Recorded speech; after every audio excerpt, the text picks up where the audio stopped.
Wetangula. Nyinyi mnaona mtu anapigwa na bibi ati anakuja kunifukuza bunge mimi? Mtu anapigwa na bibi anaweza ongoza wajumbe 400.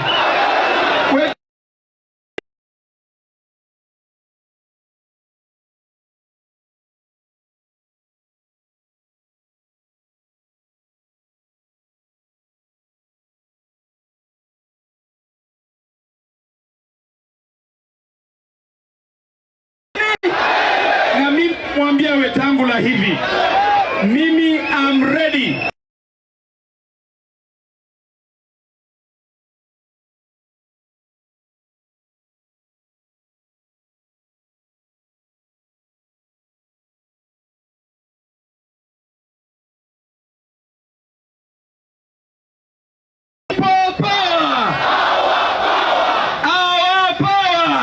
Asanteni sana. Asante sana mheshimiwa.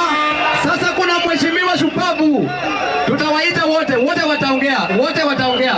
Okto lazima ataongea. Lazima. Sasa wacha niite mheshimiwa Clive. Mheshimiwa ambaye ni shupavu. Mheshimiwa ambaye anafanya kazi. Mheshimiwa ambaye anatoka Kisii. Karibu mheshimiwa Gisai. Hapa ni wapi? Sisi ni nani? William Samoei Ruto. Hata ukifunga airport tutakuja kwenye ardhi. Ukifunga ardhi tutakuja kwenye maji. Ukifunga maji tutapita chini. Mwisho tutafika wapi?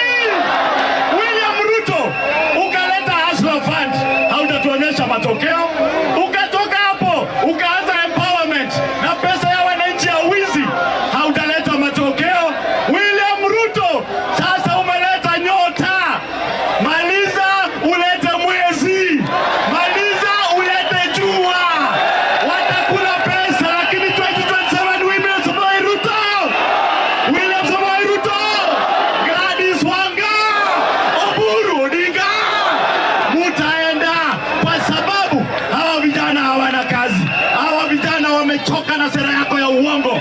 William Samoei Ruto, tulikupatia nafasi ufanye kazi, kazi imekushinda, kazi ni kutangatanga. Mwisho, watu ya Western mumeonyesha umoja ambao wa Kenya hawakudhani utaonekana hapa.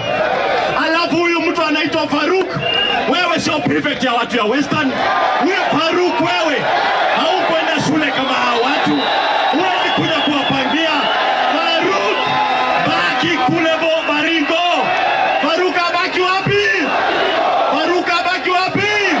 Watu ya Western wako na nani? Sisi ni nani? Sisi na nyinyi tutasimama pamoja kama watu wa Nyamira. Asanteni sana, tuchapane hii vita.